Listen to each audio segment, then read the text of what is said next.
Eu vou conversar com o chefe agora, né? Não tem jeito, hoje é a foto do dia. O chefe falou que ia preparar uma surpresa pra gente hoje. Deu tempo, Vanderlei? Não, né? Deu tempo nada. Essa política de Teresópolis não deixa a gente ter tempo para nada, né, Vanderlei? Entender a política é mais trabalhoso do que dar notícia.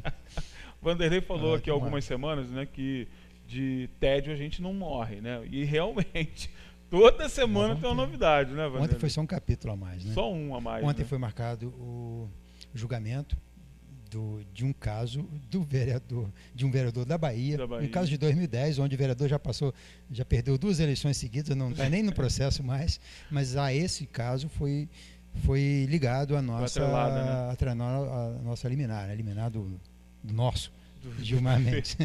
Então, vai depender desse julgamento para a questão da liminar ser reapreciada pelo pleno do TSE, onde a gente pode ter aí novidades na política para breve, né? Pelo menos para 2 semanas a gente define essa questão do vereador.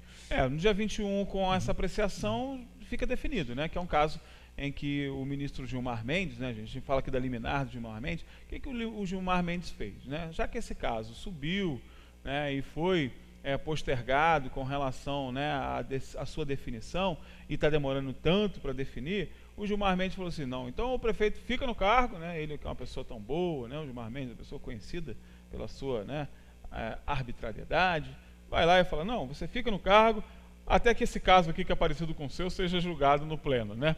Apesar do caso do Tricano já ter sido julgado. E não ser parecido. E não ser parecido, porque é totalmente diferente. O crime desse vereador da Bahia é um crime de 2004, que estava discutindo em 2010. A punição do vereador da Bahia é de antes da lei da ficha limpa. Sim. A pena do Tricano é um crime de 2008, que foi julgado depois da lei da ficha limpa. Da lei da ficha limpa, então, já em vigência. Então, o caso é diferente. Isso está sendo discutido dessa forma no TSE. Daí, a liminar ser esdrúxula. A liminar não podia remeter ao STF uma coisa que é diferente do que está em questão no TSE. Decidindo a questão do STF agora, daqui a 2 semanas, o pleno do TSE vai voltar a discutir. Vai voltar a olhar para o relatório, ver a similaridade e vai se colocar em discussão. Ou seja, não é mais a vontade de um ministro só que seja o nosso prefeito Tricano, e sim a vontade de todos os ministros do pleno do TSE. Né? Então, essa questão vai provocar aí realmente uma certa agonia e expectativa grande. Não se define em 2 semanas, apenas define que o TSE tem que voltar a discutir essa nossa questão. E a nossa questão é, o prefeito que está no cargo, ele não tem registro de candidatura. E não teve momento algum. O TSE negou a ele o direito do registro de candidatura. Em final, ou seja, a decisão voltou a valer a decisão de Teresópolis, não a decisão do TRE no Rio. Agora é esperar ter o que vai sair da cabeça desses juízes. Mas dizem que de cabeça do juiz e bunda de criança só pode sair. Não tem saído boa coisa. Não tem saído né? boa coisa. Se bem que, né, Vanderlei, a questão do Tricano já tinha sido, né, julgada, já tinha sido apreciada, já tinha sido meio que colocada como definitiva, né? Depois é que surgiram novos recursos, inclusive baseado nessa possível decisão da Bahia. Ele interpôs um recurso, né? Aliás, essa nomenclatura pode parecer um pouco distante, né, do seu caso, mas é uma interposição de recurso que está relacionado ao caso dele. Quer dizer, supostamente estaria interligada, né? O Vanderlei falou, não tem absolutamente nada a ver com o caso do Mário Tricano. O Mário Tricano foi condenado, né? O que se discute realmente é que, na verdade, a sentença inicial é que foi equivocada, né, Vanderlei? A sentença inicial, que era para ser de 8, foi aferida de 3 anos, que efetivamente, por óbvio, não pune ninguém de absolutamente nada, já que a eleição para o cargo é de 4 em 4 anos. Então não houve punição nenhuma. Portanto, haveria de se aplicar a inelegibilidade de 8 anos, que é a que hoje é em vigência, né, e que foi aplicada com toda certeza. Então, essa discussão é meio que pacífica, né? A punição de 3 anos, na verdade, ela tirava o prefeito que cometesse uma improbidade das duas eleições seguintes, da eleição de deputado estadual e da eleição de prefeito seguinte, porque, embora ela seja uma condenação de 3 anos, o prefeito só transmitia o cargo em final de janeiro ou então dia 1º de janeiro. Então ele perdia aquele ano, era o fora ano, né? Sim. Então ele tinha 3 anos e aí pegava os 3 anos finais. Mas aí tem o prefeito malandro, que renuncia um dia antes. Que não é o nosso e não caso, passa o cargo. Né? Que não é o nosso caso não é esse, porque o nosso prefeito não é malandro. Ele saiu porque ele tinha outra coisa para fazer naquele dia. Ele saiu para né? cuidar das então, praças. Ele entregou o cargo um dia antes e ele ficou livre, então, para a eleição de 96. Então, assim, essa possibilidade da volta na justiça, a intenção da punição de 8... O próprio já tinha dado. Né? Já tinha dado, já em 92. Ele já conhecia disso aí. Né? Essa malandragem de você renunciar um dia antes e ganhar aquele ano, né? Você, como é 3 anos, se você não está no ano onde que você vai entregar o mandato, ou seja, no caso dele, ele não estava em 92, ele não estava em 93 porque ele saiu no 31 de dezembro de 92. Então, ele ganhou aquele 93 e passou a contar. Então, ele estava livre para 96 ser candidato. Então, essa possibilidade de 3 anos, realmente ela punia, sim. Mas ela não... Não punia os malandros, né? Não punia os malandros. Que ou seja, não punia. Tem sempre o pulo do gato, né? Então, mas eu acredito que, favorável. A decisão que aconteceu no STF, favorável a esse vereador, que nada tem a ver com o Teresópolis, com o caso do Tricano, ou desfavorável, você vai permitir que o pleno do TSE, o importante retome a discussão. E lá no pleno, são 7 ministros, eles vão achar o caminho mais adequado para esse caso de Teresópolis. O relatório do Herman Benjamin está valendo, continua valendo. Os argumentos deles são muito fortes.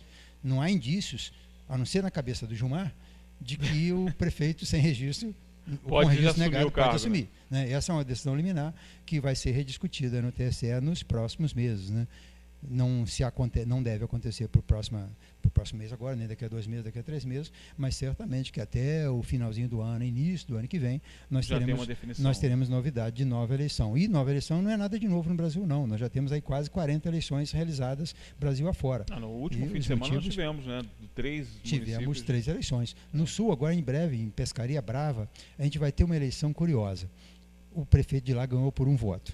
1 voto. E a coligação contrária conseguiu provar que numas das sessões onde poderia ter esse 1 voto, houve fraude, um eleitor morto votou. Não sei como acontece isso, né? Não sei também. Ele deu um jeito. Difícil de acontecer, um eleitor que tinha morrido. Só lá no Sul, né? Um eleitor que já tinha morrido há mais de 5 anos conseguiu ir votar nesse dia. Então o juiz da comarca, ele cancelou aquela urna. E aí, como tinha um eleitor que votou daquela forma, vai ter nova eleição, e aí se discute no TSE não a eleição na cidade para todos os eleitores, mas uma eleição na cidade só para aquela urna, só para aquela sessão. Então só 300 e poucos eleitores vão decidir pela cidade inteira no Sul. Né? Então, ou seja, nós temos casos curiosos, Brasil afora. Teresópolis não é atípico, não vai também ser não. Diferente, né? Vai ser isso aí onde tem gente... Onde tem político com intenção a manipular o processo, vai ter essa possibilidade de novas eleições. E como a lei nossa, elas são feitas por bêbados, e aí o Gilmar tem razão, ele foi uma afirmação... Nessa ele está certo, ele deixou a marca dela para a posteridade com essa afirmação, né, que a lei da ficha limpa foi feita por bêbados. Mas não só a lei da ficha limpa, mas várias outras leis, os deputados fazem de uma forma tão mesquinha que o uso da palavra interpretação permite que você possa ter várias interpretações para uma mesma lei, né? Então a gente parece tem que a coisa foi feita de propósito, né? Com esse propósito, né? Mas se você não deixar a brecha, né? Se você não criar... Como é que você vai deixar a brecha, né? Se você não criar dificuldade, você não vende a facilidade. E como é que você vai se livrar depois, né? Se você não deixar essa brecha. E como é que vai fazer o comércio, né? Já deixa ali preparado mesmo, realmente. É uma pena quem chegou a esse ponto. E é por isso, né, Vanderlei, que a gente chama tanta atenção. A gente mostrou uma matéria hoje tão bonita de um projeto do TRE, do Distrito Federal, juntamente com o TSE, de levar as urnas para as escolas, né? Para promover ali eleições reais mesmo, com a urna, com a cabine, né, com a cédula mesmo, né, de identidade eleitoral, o título de eleitor para aquelas crianças, a importância de saber votar, né, da consciência no voto. Né. Hoje, né, como diz o filósofo Faustão, mais do que nunca precisamos saber votar, né, precisamos conhecer os nossos candidatos e saber que o voto tem consequências e consequências graves. Né. O modelo é perfeito, né? A própria urna brasileira é exemplo para o mundo inteiro. Sim, Essa coisa do risco replicado. de fraude, a fraude possível na urna eletrônica é a mesma fraude que é possível no papel. Eu acho até que menos. Agora, então, com a biometria, vai eliminar Sim. boa parte da corrupção, da fraude que existe nas eleições, né? Antes, poucas pessoas sabem, mas quando você vai votar, você leva a senha do seu voto, que é o seu número do título de eleitor. Mas esse número, o presidente da mesa, a sessão eleitoral, é ele que digita. Ele tem um mapa com as 300 senhas. Então, alguém da sessão eleitoral pode votar por você, pode votar por alguém que morreu, pode votar por aquele eleitor que falta, né? Então, esse risco de fraude, e nós já tivemos esse tipo de fraude detectado em Teresópolis em eleições passadas, especialmente naquela eleição do apagão de 2000, tá? Nós temos referência disso. E de uma forma muito simples. Nós temos uma média de 11% a 13%, naquela eleição, de 11% a 13% de abstenção. Ou seja, não importa se a urna está no alto, ou na barra, ou no interior. Você tem uma média de 10% a 13% de abstenção naquela eleição. E nós tivemos casos aqui em eleições, nas urnas de Vieira, onde todas as urnas tiveram menos de 3% de rejeição. Nós tivemos uma rejeição de 20% com relação à cidade, porque lá quem ficava naquelas sessões por ali tinha suas preferências eleitorais, né? Então, deu uma folguinha, não tem ninguém na urna, o cara ia lá e votava pelo que morreu, votava pelo que faltou, votava pelo cara que ainda vai chegar. Então, essa possibilidade não existe mais a partir da próxima eleição com a biometria. Com a biometria. E ainda tem... Teresópolis não é o caso, só temos 2 zonas eleitorais e vão ser mantidas. A gente está fazendo um processo de rezoneamento no Brasil inteiro, mas as 2 de Teresópolis vão ser mantidas. Tem Friburgo tinha 3 sessões, vai cair para 2, alguns municípios vão diminuir, mas Teresópolis vai continuar mantendo a 38 a 195. Mas nas cidades onde tinha muitas zonas eleitorais, um eleitor com documentos diferentes, ele se cadastrava em várias sessões. Em várias sessões, em várias zonas eleitorais. Cada uma delas. E no dia ele vendia voto para 3 ou 4 votos. E tinha já um cartel de forma de vender votos. Isso está sendo detectado agora na biometria.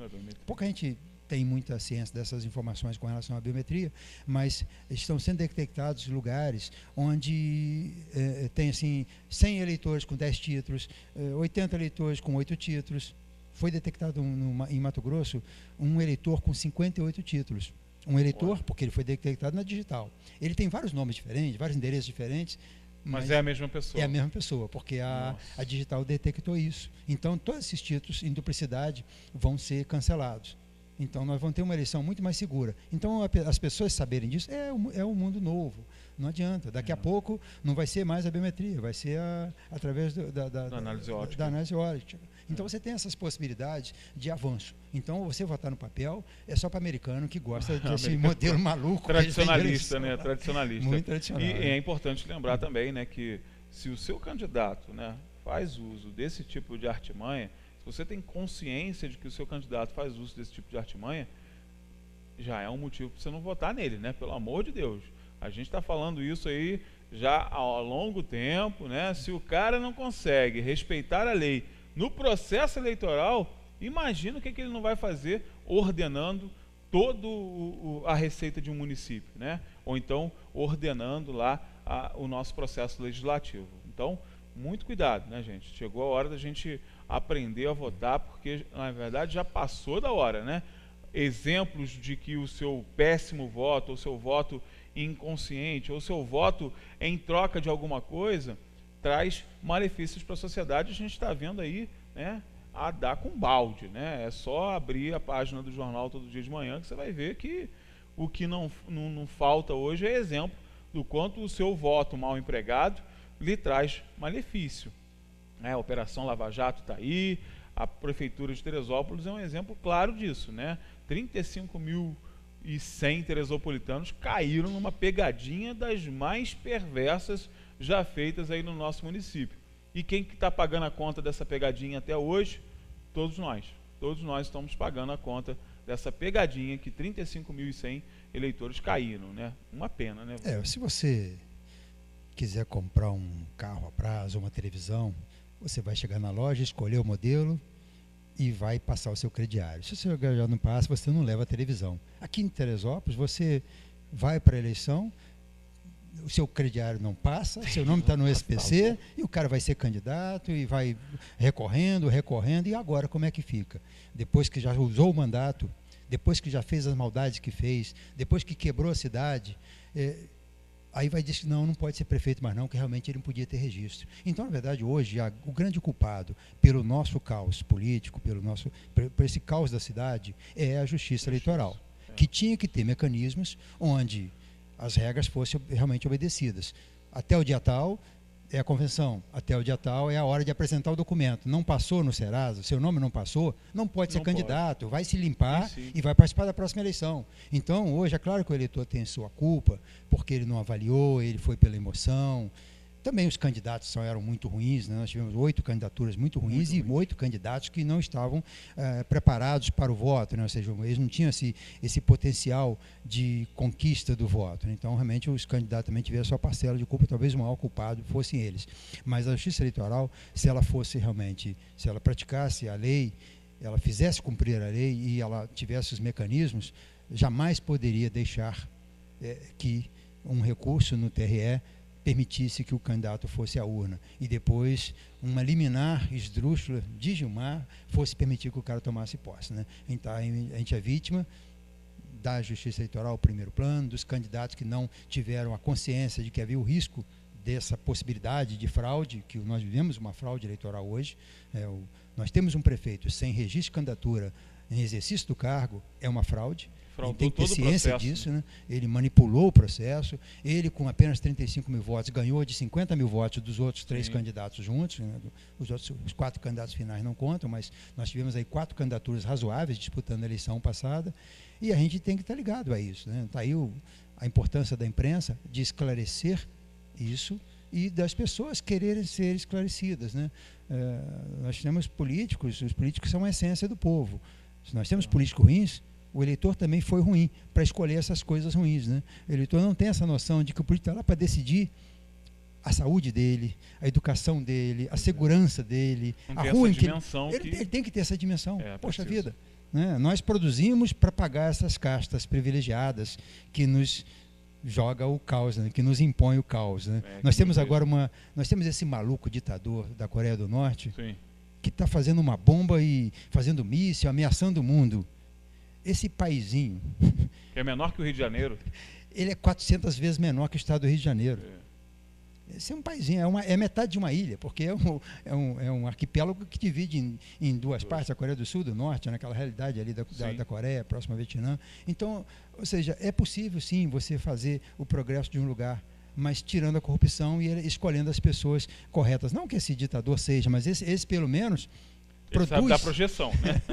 Saber usar, ele sabe. Nós precisamos. Já pensou? Eles estão querendo jogar bomba na Coreia. Manda o pezão para lá, aí resolve o problema do país. Olha, né? Em 10 anos aquilo lá virou um caos. Quer acabar com a Coreia, Trump? Faz o seguinte, monta uma chapa, né, para gerir a Coreia. Você bota lá, Pezão, Lula, Mário Tricano, você vai ver como é que vai acabar rapidinho aquilo lá. Aquilo lá não tem futuro nenhum, né? Não tem futuro nenhum. Chefe, obrigado pela participação.